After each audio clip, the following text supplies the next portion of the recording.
Envolva todos os nossos entes queridos, os que já partiram, os que estão conosco, dividindo ainda o mesmo teto. Nossos irmãos que se encontram no leito de hospitais e, em especial, Senhor Jesus, nós te pedimos por todos os pais de famílias que se encontram desempregados. Que eles encontrem, Senhor, uma luz, uma esperança para perseverarem, acreditando no dia de amanhã. Bom, hoje nós iremos abordar uma passagem do Evangelho de Jesus, uma passagem de Mateus, inserida pelo Sr. Allan Kardec no capítulo 13 do Evangelho segundo o Espiritismo. É muito comum nós, quando estamos conversando e falando sobre o Evangelho de Jesus, sermos questionados se nós somos evangélicos. Você fala, você é evangélico, é?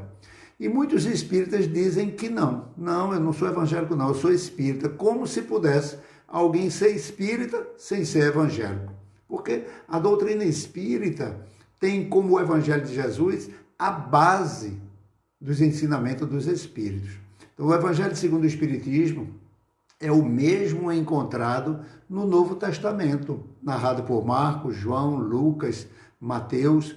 Não tem nenhuma diferença. A única diferença é que os espíritos superiores e o Sr. Allan Kardec, eles facilitam a compreensão, principalmente nas passagens em que Jesus falava por parábolas. Então, vejamos o que diz Jesus nesse capítulo 13º. Tende cuidado de não praticar as boas obras diante dos homens para serem vistas, pois do contrário, não recebereis a recompensa do vosso Pai que está nos céus. Assim, quando derdes esmola, não trombetieis como fazem os hipócritas nas sinagogas e nas ruas, para serem louvados pelos homens. Digo-vos em verdade que eles já receberam a recompensa. Quando derdes esmola, que não saiba a vossa mão esquerda o que dá a vossa mão direita, a fim de que a esmola fique em segredo, e o vosso Pai, que o vê o que também se passa em segredo, vos recompense. Ora, interessante observar que o Sr. Allan Kardec insere esse capítulo exatamente entre o amai o vosso inimigo e o capítulo honrar vosso pai e a vossa mãe, que está inserido ali nas bem-aventuranças. Como a gente falou domingo passado, as bem-aventuranças toma conta de 14 capítulos do Evangelho segundo o Espiritismo, metade do livro. E por que essa passagem é associada ao Sermão do Monte, as bem-aventuranças, onde Jesus dita normas, é ali que ele dita normas de conduta, de como agir perante a lei de Deus, a lei divina. Porque se estamos seguindo ela como práticas exteriores, aonde vão acontecer essas mudanças interiores? Nós precisamos matar o homem velho para dar vida ao homem novo. O Sermão do Monte é uma vida essa mudança interior no padrão dos sentimentos, justificando nos atos da própria consciência, que é onde estão inseridas as leis de Deus. Então, não deixar que uma mão veja o que a outra faz é algo que nós devemos sentir e não apenas praticar. Porque é claro que o meu corpo, o que a mão direita está fazendo, é a mão esquerda. Eu estou sabendo. Né? Então, Jesus não fala do corpo. Nós vamos ver mais na frente o esclarecimento que ele dá e esse sentido dessa passagem. Daí a importância do Sr. Allan Kardec na doutrina dos Espíritos. Então, quando se ama um inimigo, ou seja, se deseja o bem a ele e não o mal, é um ato de caridade pura. Magnífico exemplo de dar com uma mão sem esperar que a outra veja. Então, quando você ama um inimigo, você não espera que ele lhe dê nada de volta. Ele é seu inimigo. Né? Então, na passagem que Jesus se refere a honrar pai e mãe, ele enaltece aquele filho que, mesmo que seu pai não tenha sido um exemplo de pai, mas que ele lhe dê atenção, que ele lhe dê cuidado na sua velhice, principalmente quando ele estiver bem velhinho, porque ele não vai poder lhe devolver mais nada. Então isso é dar com uma mão sem que a outra saiba. Claro que está sendo uma gratidão também, envolve uma série de sentimentos. Então, agindo assim, estará o filho escondendo uma mão para que a outra não veja. E diz Jesus, quando derdes esmolas, não a propagueis. Os hebreus, nesse caso, os judeus daquela época da Palestina, entendiam que para se cumprir a lei de Deus, A esmola era muito importante, já que as viúvas e os pobres precisavam de condições para sobreviver. Alguns costumes da época eram bem interessantes. Se alguém estivesse numa feira e um legume caísse no chão, ninguém poderia apanhar, porque eles eram destinados aos pobres. Quando você fizesse uma plantação de uma horta, as hortas que estavam na periferia da plantação não podiam ser colhidas, nem por quem plantou, porque elas eram destinadas aos pobres. Então existia uma preocupação social derivada da lei, estava na lei. Praticar o ato era profundamente praticar a lei. Era obra da lei e obra da justiça, considerado também obras da religião, porque nós vamos ver em muitos livros que tem obras da religião, porque a lei mosaica prescrevia este ato. Quando Jesus diz, aprendeste que foi dito, eu porém vos digo, ele está falando da interpretação do evangelho. Né? Ou seja, você ouviu dessa maneira, mas interprete dessa, porque somente quem está interpretando uma ação é quem sabe se está realmente sendo hipócrita ou se está agindo como um ator sem a intenção de fazer a caridade, né? Que é ensinada por Jesus. Mas é importante anotar, muito importante anotar isso. Só quem tem condições de analisar, interpretar e julgar é quem o está fazendo.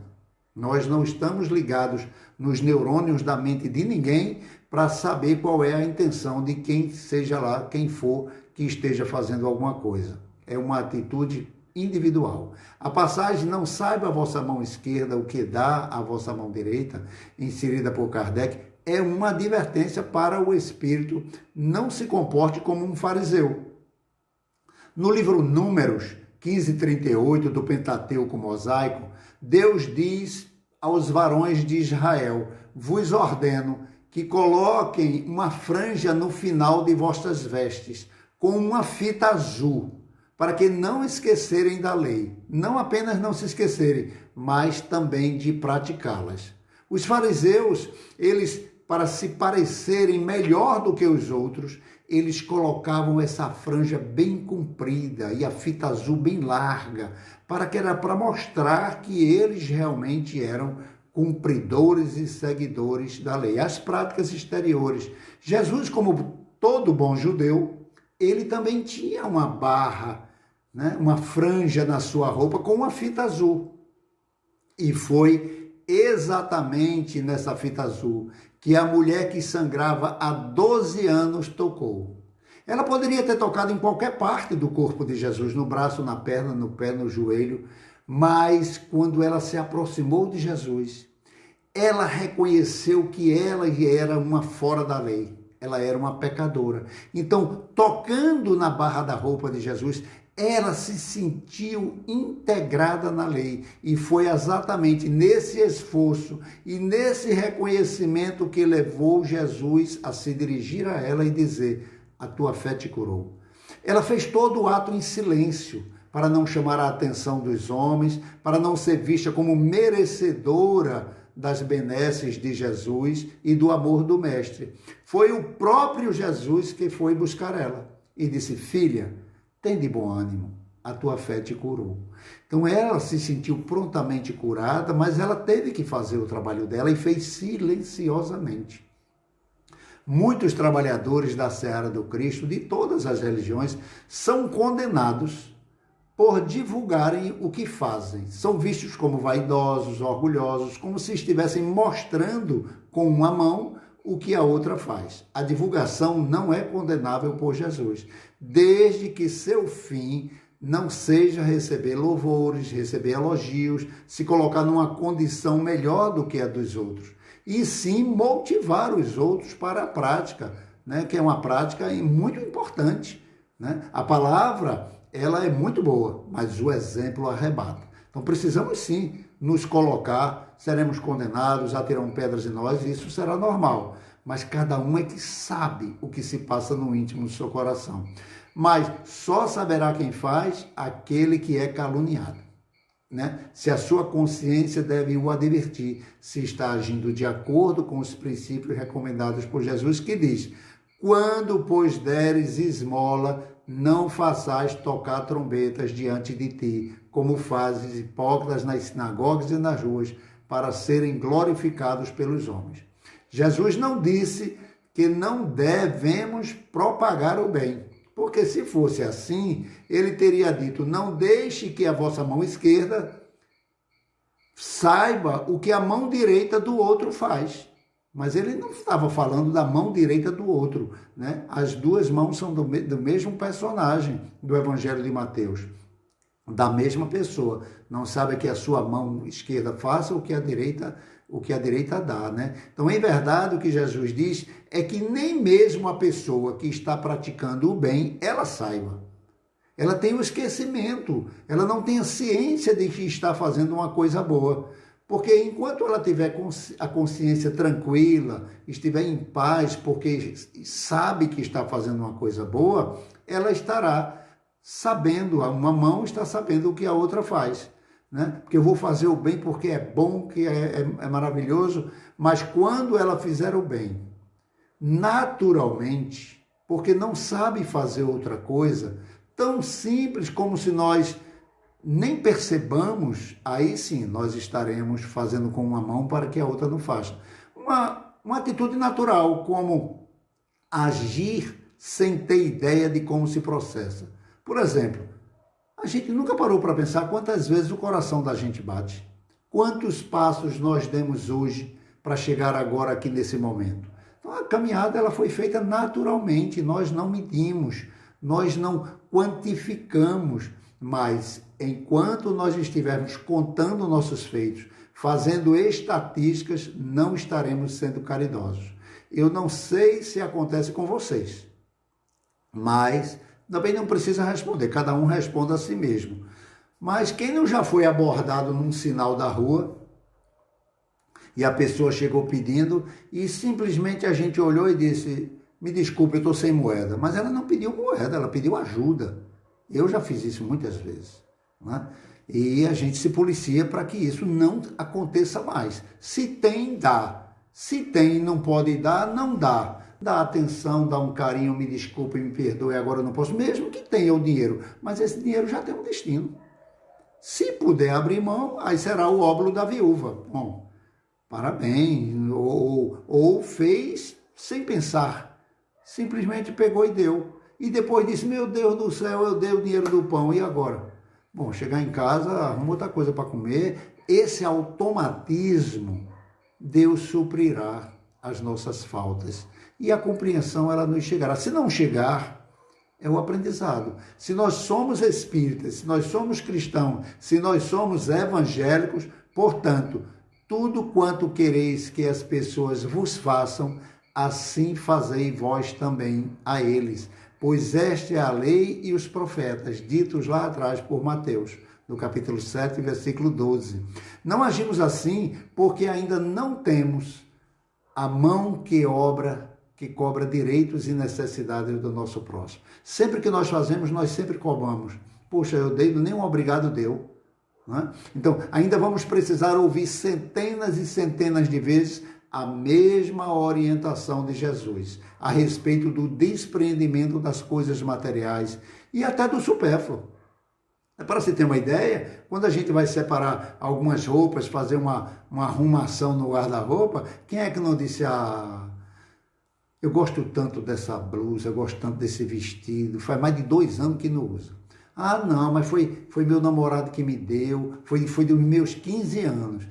E essa roupinha do meu bebê, o bebê já está com 25 anos e está lá ainda guardando, né? A gente nem se lembra da quantidade de bebês que chegam ao mundo sem o mínimo necessário. Está lá guardadinho, meu querido, mas poderia, a gente faz doação de órgãos, de coração, de rins, de fígado, porque eu não posso doar a roupinha do meu bebê, né? Tantos que chegam ao mundo sem ter nada, né? Ainda bem que existe espalhados mundo afora, né? Essas abelhinhas das comédias fraternas, como a da nossa querida Zildete, né? Da Casa dos Humildes, né?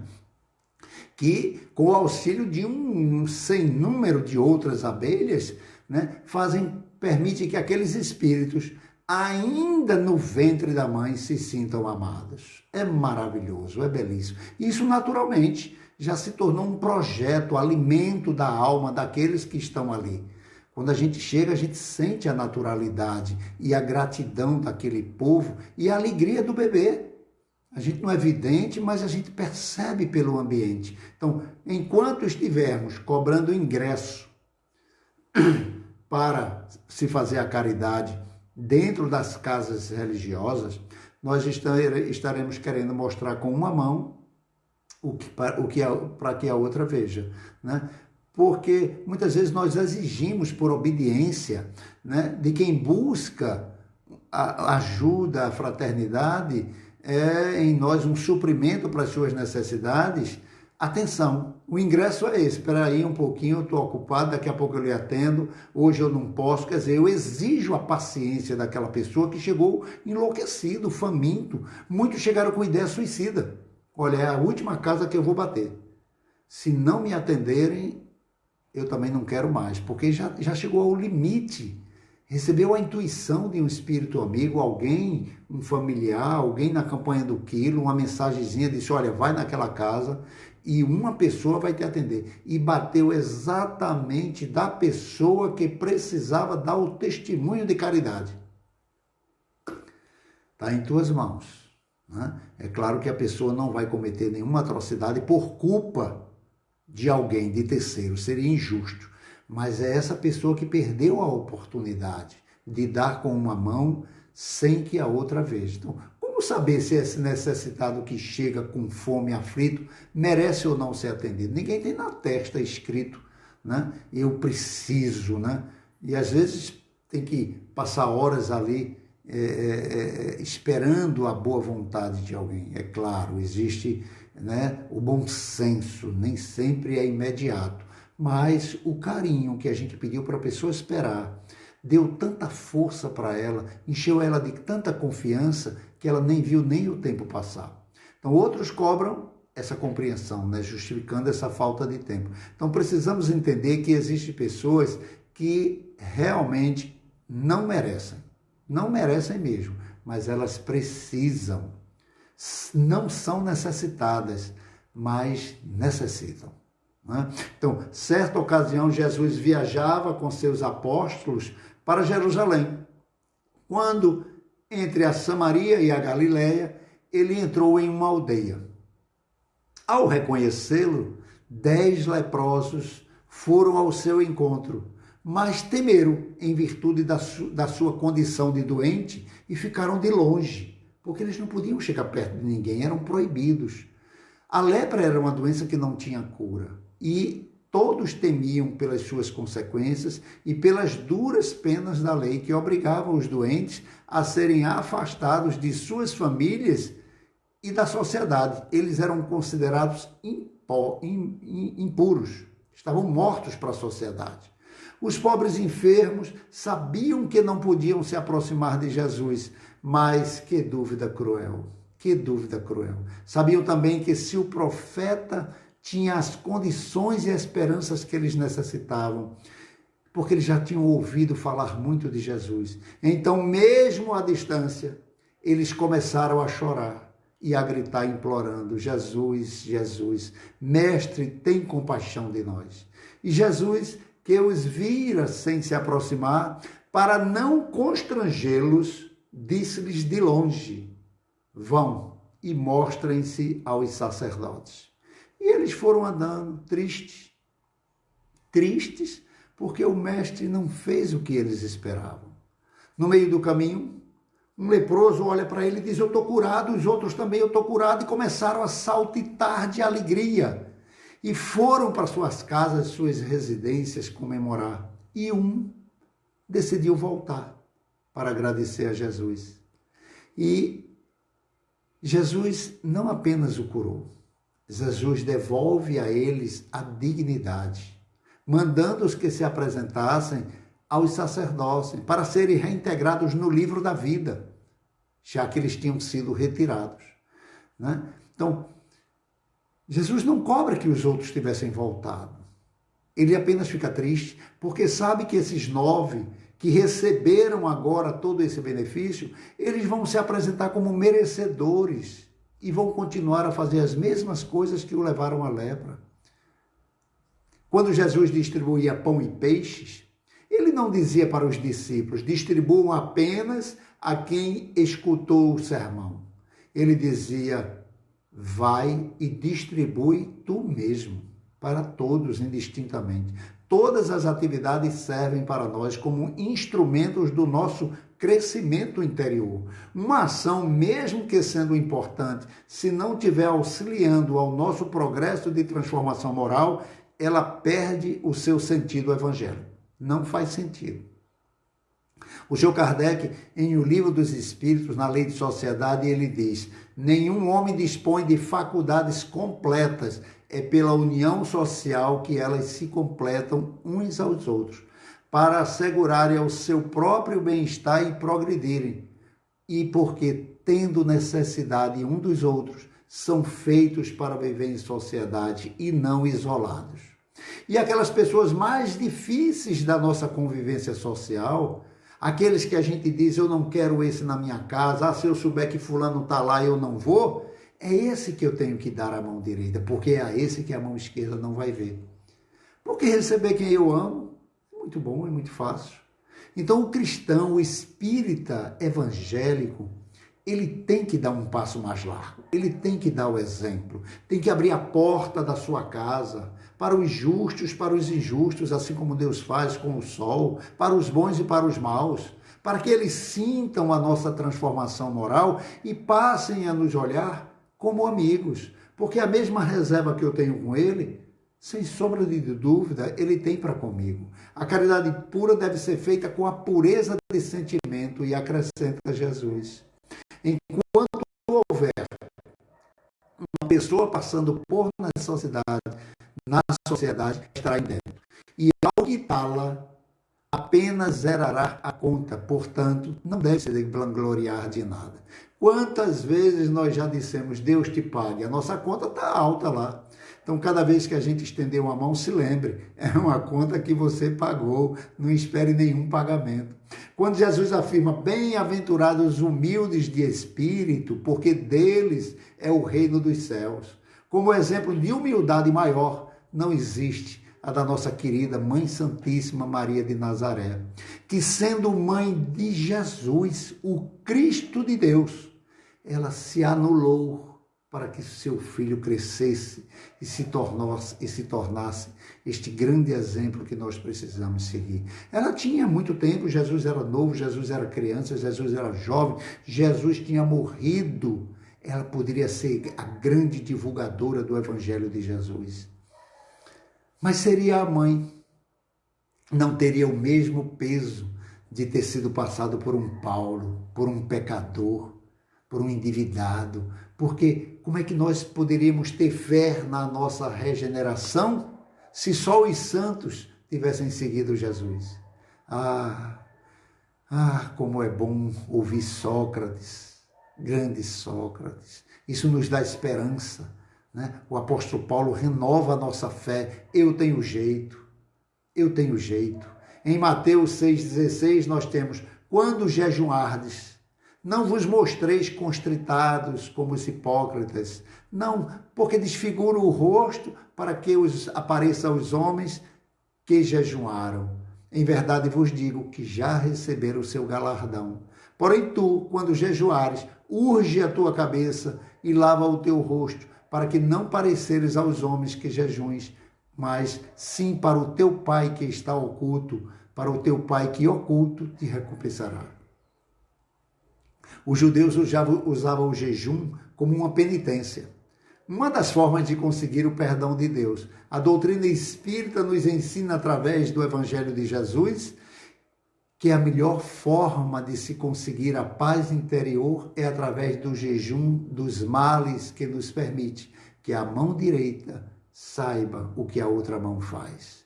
E acrescenta: porque se nós não jejuarmos do orgulho, da vaidade e do egoísmo, dificilmente nós conseguiremos nos libertar deste mal que nos aprisiona encarnação após encarnação, no sofrimento do exercício da aquisição da humildade. E acrescenta, se não se pode, Jesus diz, não se pode servir a dois senhores, porque nós ou vamos amar um e detestar o outro, ou desprezar um e se dedicar ao outro.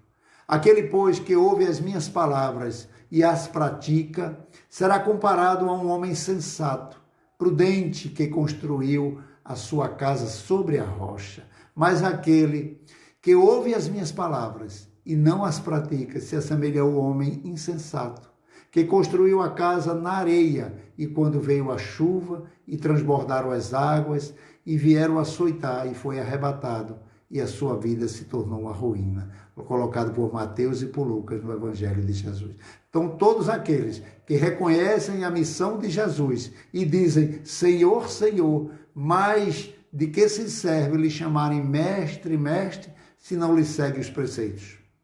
Serão os discípulos os que passam os dias em oração e não se mostram nem melhores e nem mais caridosos, nem mais indulgentes para com seus semelhantes? Não, porquanto, do mesmo modo que os fariseus, ele tem as preces nos lábios, mas não no coração. O evangelista Lucas narra em uma passagem de Pedro com Jesus. Ensinava Jesus no barco às multidões. Quando acabou de falar, disse Simão, lançai as vossas redes do lado direito, Pedro. Fala Jesus para Simão. Respondeu Simão, mestre, havendo trabalhado a noite inteira, nada apanhamos, mas sob a tua palavra eu lançarei minhas redes do lado direito. Isso fazendo, apanharam grande quantidade de peixes que lhe rompiam as redes. Disse Jesus a Simão, não tem mais, doravante serás pescadores de homens. Figuradamente, o espírito humano é um pescador dos valores evolutivos nas escolas redegeneradoras da Terra. A posição de cada um é o barco. Em cada novo dia, o homem levanta a sua rede de interesses. Sempre temos interesses. A vida é interessante e nós temos que correr atrás dos interesses. Quando Jesus manda Pedro lançar a rede à direita, tem um sentido especial que Emmanuel traz para nós. Adoro o Emmanuel comentando Jesus. Sendo o barco a posição de cada um, então você aposta em um sentido. Pedro apostava no sentido do ego, dos interesses pessoais, dos bens materiais, unicamente da sua família. Ao receber a orientação de Jesus, do Cristo de Deus, que são sempre orientações para o espírito imortal, Pedro lança a rede à direita, em outra direção, lança para o sentido do altruísmo, do perdão, da paciência, onde passa agora a pescar e preencher a sua própria vida, a rede do seu próprio coração, com os benefícios da tolerância e da paciência.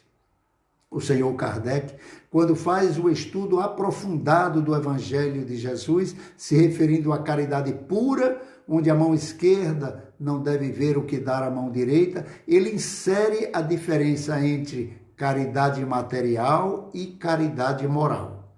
E o espírito Humberto de Campos, na obra Crônicas e Crônica, Cartas e Crônicas, psicografia do querido Chico Xavier, ele traz uma mensagem bem reflexiva, intitulada Lição das Trevas. No Vale das Trevas, delirava uma legião de espíritos infelizes, rixas e obscenidades eram praticadas. Planejavam-se assaltos, maquinavam-se crimes. O espírito benfeitor penetrou a caverna, apesiguando e abençoando. Aqui abraçava um desventurado, de modo a entregá-lo mais tarde às equipes socorristas. Mais adiante, aliviava com suave magnetismo a cabeça atormentada de entidades em desvario. O serviço assistencial seguia difícil, quando, enfurecido, o mandante da crueldade, ao descobri-lo, se inquietou de súbita calmaria e, impondo respeito aos loucos, declinou-se, deixando livre passagem àquele que reconhecia por missionário do bem. Reconhece-me, diz o instrutor, interrogou o recém-chegado, entre espantado e agradecido. Sim, disse o rude empreiteiro da sombra, eu era um doente na terra, curaste meu corpo e a minha moléstia que se desfigurava. Lembro-me perfeitamente de teu cuidado para curar-me e lavar minhas feridas. Um espírito de feições rudes clamou o amigo.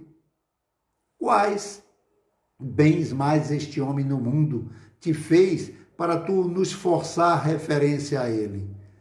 Ele deu-me teto, deu-me agasalho, supriu minha casa de roupa, libertando a mim e minha família de rudes sofrimentos da fome. Muitas vezes dividia comigo o que trazia na bolsa, entregando-se abençoado dinheiro para a penúria que não me arrasasse. O espírito benfeitor, encorajado pelo que ouvia, indagou com humildade: meu irmão, nada fiz senão cumprir meu dever para com a fraternidade que me impunha. Entretanto, se te mostras tão generoso comigo em tuas manifestações de reconhecimento e de amor, não reconheço não merecer, por que te entregas assim à obsessão e à delinquência? O interpelado pareceu sensibilizar-se, meneou tristemente a cabeça e explicou: em verdade, és bom e amparaste a minha vida, mas não me ensinaste a viver. Ou seja, apenas a caridade material. Emmanuel, em Fonte Viva, a psicografia do Espírito Emmanuel, pelo querido Chico Xavier, ele diz: a palavra do Senhor está sempre estruturada em luminosa beleza que não podemos perder de vista. No capítulo da esmola, a recomendação do mestre, dentro da narrativa de Lucas, merece apontamentos especiais. Dai esmolas do que tiverdes. Dar o que temos é diferente de dar o que detemos. A caridade é sublime em todos os aspectos sobre os quais se nos revele e em circunstância alguma devemos esquecer a abnegação admirável daqueles que distribuem o pão e o agasalho, o remédio e o socorro para o corpo, aprendendo a solidariedade e ensinando-a. É justo, porém, salientar que a fortuna ou a autoridade são bens que detemos provisoriamente na nossa marcha comum e que, nos fundamentos substanciais da vida, não nos pertencem. O dono de todo o poder e de toda a riqueza no universo é Deus, o nosso Criador e Pai, que empresta recursos aos homens, segundo os méritos ou as necessidades de cada um. Seria mais ou menos como se alguém batesse na nossa porta, tipo a campanha do quilo, e o nosso filho se levantasse, fosse na despensa, pegasse um bocado de alimento e doasse, sem pedir autorização. Ora, os mandimentos não eram dele, era da família como um todo. Ele não teve nenhum trabalho de colocar ali. Então, é muito fácil dar o que é dos outros, como a gente muitas vezes dá o que é de Deus e esperamos retorno. Então, aqueles alimentos, ele tinha já um emprego previsto para ele. Será que o pai pode repor? Por isso que eu tenho que pedir permissão. Tal ocorreu no infortúnio oculto, onde uma senhora distinta, acompanhada da sua jovem filha, foi visitar uma mãe. Ao chegar, ela é reconhecida. Isso significa que ela já vai lá muitas vezes. Se veste com simplicidade, para não ofuscar a dificuldade daquelas pessoas que ela vai levar. Ninguém sabe o nome dela, mas a sua chegada, ela é louvada. Ela vai levar remédios e suprimentos, também vai visitar o marido que está no hospital. Aquela família passa necessidade porque o pai está doente. A filha quer fazer a caridade, ela faz: mas filha, que podes dar de ti mesmo? Se eu te entrego alguma coisa para dar aos outros, que mérito tereis? Serei eu, na verdade, quem está fazendo a caridade. Se tu queres ter o mérito, isso não é justo. Aprendes a fazer coisas úteis e assim confeccionarás roupinhas para essas crianças, podendo dar-lhes alguma coisa de ti mesmo, que foi o teu tempo e o teu trabalho. E assim essa mãe verdadeiramente cristã vai formando a sua filhinha nas virtudes ensinadas pelo Cristo. É espírita ela? Que importa? Essa mãe está ensinando através do exemplo como a beneficência deve ser praticada, além da consideração do respeito que todo ser humano tem direito a receber visto sermos todos criados por um Pai perfeito em sabedoria, amor e justiça. Não olvidemos assim as doações de nossa esfera mais íntimas e perguntemos a nós mesmos, que temos nós de dar? Agora nós estamos, sem que ninguém o saiba, orando e vibrando um pelo outro. Com certeza, a minha noite de sono vai ser muito melhor, graças a vocês. Eu estou agradecendo porque eu sinto a presença de cada um aqui na minha casa. Eu estou vendo cada um aqui vibrando, orando para que a gente possa concluir o trabalho. Que espécie de emoção estamos comunicando aos outros de Jesus? Que reações estamos provocando no próximo quando estamos próximo a Ele? Que distribuímos aos nossos companheiros de luta diária? Qual é o estoque de nossos sentimentos? Que tipo de vibração nós estamos espalhando? Dar a única coisa que nós possuímos, os nossos sentimentos, a nossa energia, a nossa vibração. Para difundir a bondade, ninguém precisa conservar, cultivar um riso distrente ou sorrisos baratos. Mas, para não darmos pedras de indiferença aos corações famintos de pão e de fraternidade, é indispensável amealhar entre nossos espíritos as reservas de boa compreensão, emitindo o tesouro de amizade e de entendimento que o nosso Mestre nos confiou, a serviço do bem de todos os que nos rodeiam, perto ou longe. O aviso do instrutor divino nas anotações de Lucas significantes: da esmola de vossa vida íntima, ajudai por vós mesmos, espalhai alegria e bom ânimo, oportunidade de crescimento e elevação com os vossos semelhantes. Sede irmãos dedicados ao vosso próximo, principalmente o mais difícil, porque em verdade o amor que se irradia em bênçãos e felicidade e trabalho, paz e confiança é sempre a dávida maior de todas elas. Ninguém pode servir melhor se não for dando de si mesmo. Espíritas, amai-vos, eis o primeiro mandamento. Instruí-vos, eis o segundo mandamento. E na psicografia de Parnaso de Além Túmulo, psicografia do espírito Cassimiro Cunha, pelo nosso querido Chico Xavier, ele diz: Espiritismo é uma luz gloriosa, divina e forte, que clareia por toda a vida, ilumina além da morte. É a árvore verde e farta nos caminhos da esperança, toda aberta em flor e fruto de verdade e de bonança. É uma fonte generosa de compreensão compassiva, derramando por toda parte o conforto da água viva. É a claridade bendita do bem que aniquila o mal. É o chamamento sublime da vida espiritual. É o templo da claridade em que a virtude oficia, onde a bênção da bondade é flor de eterna alegria. Se buscas o Espiritismo, norteia-te em tua luz. Espiritismo é a escola e o mestre amado é Jesus. Obrigado, meus irmãos, muito obrigado, muito obrigado. Que Jesus nos envolva, nos proteja, nos fortaleça, que a gente possa continuar acreditando na prece, na oração e no amor.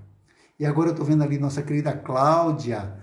Que bom ver Cláudia. Eu vou dar uma passadinha, que tem umas pessoas que fazia tempo que eu não via. Ai, que bom. Cássia Cabral. Que legal, Cássia. Que bom. Mário Carneiro. Li. Renata Rego. Um beijo, Renata. Santiago. Camila. Oi, Camila Câmara. Aninha Beltrão. Dani Baraona. Irã Santa Cruz, menino, quanta gente boa. Rapaz, o nome de vocês que são boas eu já falei, né, pessoal? É só quem eu não vi, né? Matheus Lima. Albonize, minha querida Laudete, um beijo, Laudete. Laudete, eu sempre lembro vocês, lá da comunidade, atrás do Geraldão, né? Elisângela, boa noite. Iane de Paula, Fatinha Florencio, Elisângela, querida, um beijo. Cássia de novo, Albonize. Bom, se faltou algum nome, me perdoe. Um beijo no coração de todos vocês. vamos continuar orando durante toda a semana, perseverando, orando um pelo outro. Aquela mensagenzinha de manhã que eu mando, de Amando, de Caminho, Verdade e Vida, é a prece que me inspira. Está sendo difícil, porque são mensagens que estão me cobrando o exercício, mas eu conto com o apoio de vocês. Quando me verem meio para baixo, o que acontece, meio triste, meio isolado, me arrasta, por favor. Um beijo grande. Até domingo.